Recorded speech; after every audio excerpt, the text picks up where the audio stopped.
Na aula de hoje você vai aprender sobre o Aedes aegypti. A gente precisa conhecer a biologia desse animal para entender como as doenças que ele transmite funcionam e também, como combater ele para que essas doenças não apareçam mais. Então vamos conhecer ele, vamos entender como que ele é e como ele funciona. Bom, antes de mais nada, ele é um mosquito, então ele pertence a um grupo de outros animais, que são os artrópodes. A principal característica desses animais é ter o corpo segmentado. O que significa isso? A gente vê bem a diferença entre a cabeça, o tórax e o abdômen. Então a gente consegue identificar bem bonitinho, uma cabeça, um tórax e um abdômen. Então os artrópodes eles vão ter essa característica bem presente. Dentro do grupo dos artrópodes, a gente vai ter um subgrupo ainda, que são as famílias, e no caso, o Aedes aegypti pertence à família dos insetos. Esses insetos, esses mosquitos, eles foram aí descobertos, e descritos há algum tempo atrás, lá no Egito. Então, eles vieram do Egito para o Brasil, eles não são insetos brasileiros, eles vieram através das navegações, juntamente aí com os seres humanos e acabaram entrando aqui no Brasil e se adaptaram muito bem aqui. Bom, para que esses animais precisam de sangue, afinal de contas? A alimentação desse tipo de animal é uma alimentação assim como de outros insetos. Então, eles vão se alimentar de seiva, néctar, entre outros, geralmente associados às plantas. Mas a gente sabe, que eles utilizam o sangue. Para que serve esse sangue? Esse sangue ele serve para a maturação dos ovos, no caso das fêmeas. Então, o macho ele não vai, de jeito nenhum, consumir o sangue, porque ele não vai precisar desse sangue para nada. O sangue ele tem muitas características, muitos nutrientes, muita coisa importante, que faz com que os ovos acabem utilizando isso para ficar maduros, ou seja, crescer, ficar forte e aí poder, depois, futuramente, se transformar aí em um novo indivíduo. Então, isso é importante para esses insetos. Sendo assim, eles acabam utilizando o sangue. A gente já vai falar um pouquinho mais sobre ele, mas vamos entender um pouco mais sobre os hábitos desse animal. O que acontece? Por que ele transmite tantas doenças assim? Por que, sei lá, um mosquito comum não transmite e o Aedes aegypti acaba transmitindo tanto? Bom, ele acaba transmitindo tanto porque ele se adaptou muito bem à vida com os humanos. Ele tem hábitos diurnos, então ele gosta, de ter hábitos diurnos, então se alimentar, se reproduzir em momentos durante o dia. Não que isso não vá levá-los a fazer algo à noite, tá? Mas eles preferem hábitos diurnos. Eles vivem muito bem com os seres humanos, então eles se camuflam muito bem.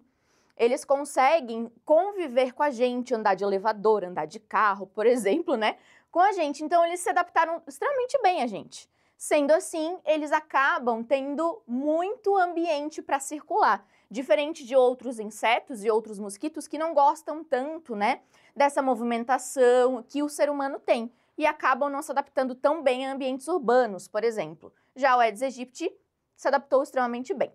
E além disso, ele tem um voo mais baixo, ele não fica aqui na região dos nossos olhos geralmente. Geralmente ele fica na região abaixo da nossa cintura.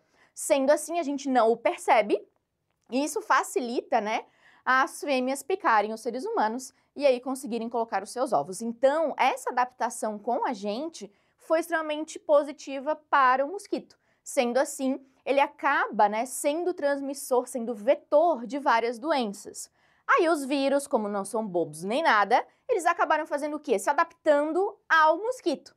Sendo assim, fez um casamento perfeito ali, entre mosquito e vários tipos de vírus diferentes, fazendo que ambos, acabassem trazendo várias doenças para nós. Bom, então vamos entender agora como que funciona essa parte da reprodução, para você conhecer como funciona aí essa postura de ovos, que as fêmeas fazem. Seguinte, as fêmeas, então, são aquelas que vão utilizar o sangue para a maturação dos ovos, ou seja, para deixar esse ovo forte, bom para tirar do corpo dela, digamos assim. Então, acontece a fecundação dentro do corpo da fêmea, aí a gente vai ter a produção desses ovos. Para esses ovos crescerem, eu vou utilizar o sangue. As fêmeas, em cada postura de ovo, ou seja, em cada reprodução dela, ela vai colocar, em média, 100 ovos. Qual que é o plus aqui? As fêmeas, elas não colocam os ovos todos num lugar só. Elas colocam um pouquinho, voam, colocam mais um pouquinho, voam, colocam mais um pouquinho. Então, elas não colocam tudo num lugar só. Isso garante, né, a eficiência dessa reprodução. Então, elas conseguem se reproduzir e colocar muitos ovos em diferentes locais e isso garantir com que pelo menos um pouco daqueles ovos abra, né, ecloda e acabe virando novos mosquitos. Esses ovos, eles podem ficar inertes. O que é inerte? É paradinho, sem abrir, sem morrer, ficam ali dormindo. Eles podem ficar mais ou menos um ano. Geralmente eles ficam mais, tá? Mais de 400 dias. Mas, em média, um ano aí para que eles fiquem ali paradinhos sem eclodir. Para que eles eclodam, para que eles se abram e se tornem uma larvinha, eles precisam da água. Porque a larva, ela permanece na água por um certo tempo. Então, ela precisa dessa água. Só que a fêmea não põe o ovo na água, ela põe próximo à água. Qual que é a intenção deste próximo à água? É que chova e daí aumente, né, o nível da água ali, e daí esses ovos entrem em contato com a água e assim se abram, eclodam. Qual que é o grande problema relacionado a nós humanos, né? Esses ovos, por eles poderem ficar muito tempo parados, às vezes pode ter um local ali que está seco e naquele período de chuva acabar abrindo os ovinhos. Então, há um ano atrás o mosquito colocou, mas naquele período de chuva de um ano depois, esses ovos podem vir a aparecer. E é esse o caso, né, de que o quanto no verão isso acontece. Por que é maior no verão, né? Exatamente pelos períodos de chuva. Geralmente no verão a gente tem alguns períodos de chuva por conta, né, da temperatura e tem aquelas chuvas de verão que a gente conhece, né? Por conta disso, esses ovos que foram colocados lá um ano atrás podem abrir agora. Então esse é o grande plus, né, o grande problema aí relacionado a esses ovos. Exatamente porque em épocas de chuva isso é muito mais fácil de acontecer, porque esses ovos podiam estar lá paradinhos e apareceram, né? E uma fêmea, ao longo de toda a sua vida, ela vai colocar em torno de 1.500 ovos. Então, ela pode gerar, né, cada fêmea, cada mosquito, 1.500 ovos, ou seja, 1.500 novos mosquitos. Inclusive, gente, uma das formas, né, de tentar diminuir isso foi colocando alguns machos que não conseguem mandar, né, os seus genes para as fêmeas no ambiente. Então, fizeram um transgênico de machos.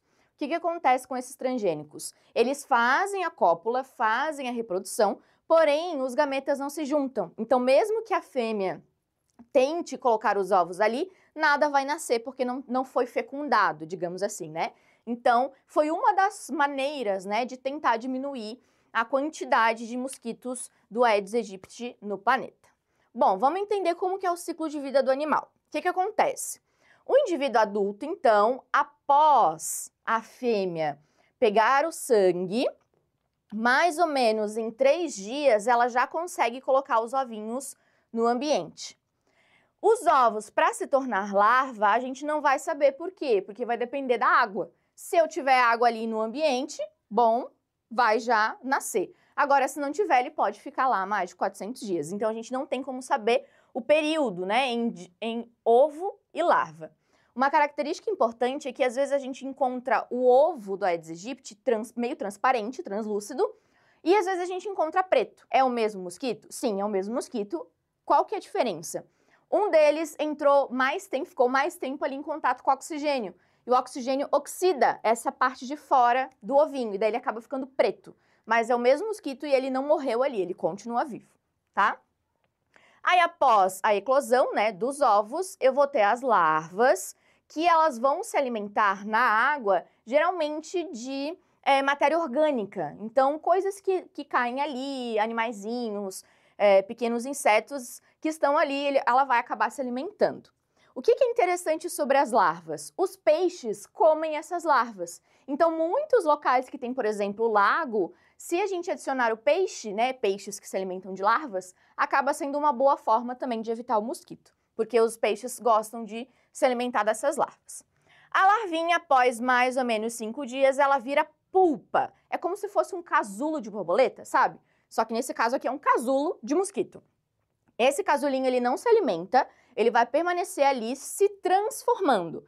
Então, ele vai passar de larva para virar um adulto. E ele fica geralmente na superfície da água para que quando ele se abra, o mosquito, né, adulto consiga voar. Então, em média aí, mais ou menos uns 3 dias, o adulto já está ali pronto para voar e ali de uns 2 a 3 dias ele já está pronto para fazer a reprodução e começar o ciclo todo de novo. Então, esse ciclo é um ciclo curto, né? Se a gente parar para pensar, dependendo, logicamente, da eclosão do ovo, mas em mais ou menos aí uma semana a gente já tem um monte de mosquito de novo, né? Então, a importância da gente cuidar desses ovinhos e dessas larvas não acontecerem é extremamente eficaz e importante para evitar, né, as doenças que esse mosquito pode transmitir. A gente vai ter muitas doenças sendo transmitidas. Aqui no Brasil, a gente tem 4 principais, né, que são a febre amarela, que é a febre amarela urbana, que no caso é o dos centros urbanos, né, que pode ser transmitida pela Aedes aegypti. A febre amarela pode ser transmitida por um outro mosquito, mas aí esse mosquito não está nos centros urbanos, ele está lá no ambiente de floresta. A dengue, tão falada e conhecida, e temos as outras 2 doenças, a zika e a chikungunya. A prof fez uma casinha aqui para esses 2, por quê? Uma característica importante sobre essas doenças é que o mosquito ele não nasce com a doença. Ele vai precisar picar alguém que tenha o vírus no seu sangue e depois picar uma outra pessoa, e daí sim, ao picar essa outra pessoa, esse vírus acaba entrando na corrente sanguínea dessa outra pessoa. Então, as larvinhas não têm o vírus junto com ela. A gente não vai encontrar. Só que alguns estudos recentes apareceram com larvas tendo já esse vírus, o que é extremamente preocupante. Porque uma das formas de combater e evitar essas doenças era tratando as pessoas, né, que estão doentes e evitando que elas estivessem em meios em que esses mosquitos pudessem picá-las. É uma forma de tratamento também, né, ou melhor, de prevenção. A gente prevenia, né, essas doenças assim. Só que se as larvas já estão vindo com esses 2 vírus aqui, isso é uma preocupação porque a gente vai ter já o vírus em, né, movimento aí no ambiente sem mesmo que a gente pique uma pessoa infectada. A febre amarela e a dengue a gente ainda não tem esse tipo de caso, a gente não vai encontrar o vírus ali na larva, mas a zika e chikungunya a gente já tem casos, né, em que a larva apareceu ali com o vírus junto. Bom, esse mosquito então, para a gente finalizar aqui, ele tem uma característica, né, de ter a coloração do seu corpinho em preto e branco, ele parece ser pintadinho assim, né? Ele parece ser um mosquito preto pintadinho de branco. A gente não consegue identificar exatamente por conta daquele fator, né, de que eles não ficam muito às nossas vistas, né? Eles preferem um ambiente mais baixinho ali, um voo mais baixo. Então a gente falou muita coisa aqui, né, do Aedes aegypti. Existe também aqui algumas características sobre as doenças que não tem como a gente falar na aula de hoje, mas a gente tem aí outras aulas que falam sobre essas doenças e também muito material lá no blog para você ir lá estudar, tá certo? Um grande beijo e a gente se encontra na próxima aula. Tchau!